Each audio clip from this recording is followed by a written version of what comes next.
மற்றும் ஒரு முக்கிய செய்தி, டிஐஜி வருண்குமார் குறித்து பேசிய அவதூறு வழக்கில் நாளை நேரில் ஆஜராக சீமானுக்கு திருச்சி நீதிமன்றம் உத்தரவு பிறப்பித்துள்ளது. இன்று மாலை 5 மணிக்கு சீமான் ஆஜராக வேண்டும் என உத்தரவு பிறப்பிக்கப்பட்டிருந்த நிலையில் தற்போது நாளை ஆஜராக வேண்டும் என சீமானுக்கு திருச்சி நீதிமன்றம் உத்தரவு பிறப்பித்துள்ளது.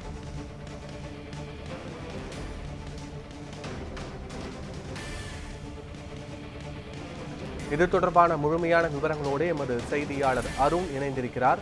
அருண், முழுமையான விவரங்கள் என்ன?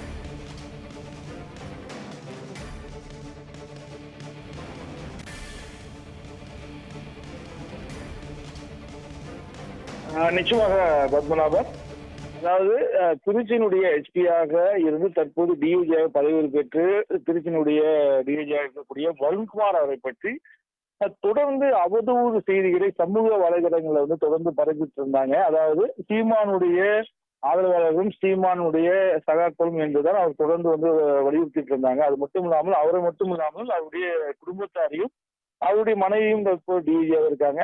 அவங்க இருவரையும் தொடர்ந்து சமூக வலைதளங்கள்ல அவதூறாக பேசக்கூடியவர்கள், அது மட்டும் இல்லாமல் அவதூறாக அவருடைய செய்திகளை பரப்பக்கூடிய சூழல் என்று தொடர்ந்து இது சமூக வலைதளங்கள்ல தொடர் பிரச்சனையாக இருந்து கொண்ட சூழல்ல டிஐஜி வருண்குமார் அவர்கள் வழக்கானது திருச்சியில் தொடர்ந்து இருந்தார். அதாவது நாம் தமிழர் கட்சியினர் இருக்கக்கூடிய சீமான் மற்றும் அவருடைய ஆதரவாளர்கள் தொடர்ந்து என் மீதும் என்னுடைய குடும்பத்தார் மீதும் தொடர்ந்து அவதூறு செய்திகளை பரப்பியிருக்கிறாங்க. அதுக்கான தக்க நடவடிக்கைகள் அது இல்லாமல் மாநகர வழக்கு உள்ளிட்ட வழக்குகளை பதிவு செய்திருந்தாங்க.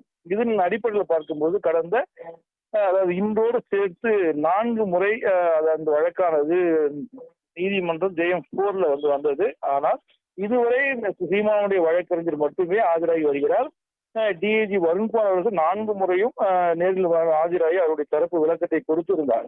இந்த சூழலை நம்ம பார்த்து கொண்டிருக்கும் போது இன்று நிச்சயமாக அவர் இங்கே ஆஜராக வேண்டும், மாலைக்குள்ளாக ஆஜராக வேண்டும் என்று நீதிபதி அவர்கள் கடுமையான உத்தரவை பிறப்பிருந்தார். இருப்பினும் அவருடைய வழக்கறிஞர் இன்று வருவதற்கான வாய்ப்புகள் மிகவும் குறைவாக இருப்பதாகவும் பல்வேறு நிகழ்ச்சிகளில் பங்கேற்கும் காரணமாக அவரால் வர இயலவில்லை என்று வேறொரு தேதிக்கு மாற்றம் செய்ய வேண்டும் என கோரிக்கை வைத்தார்.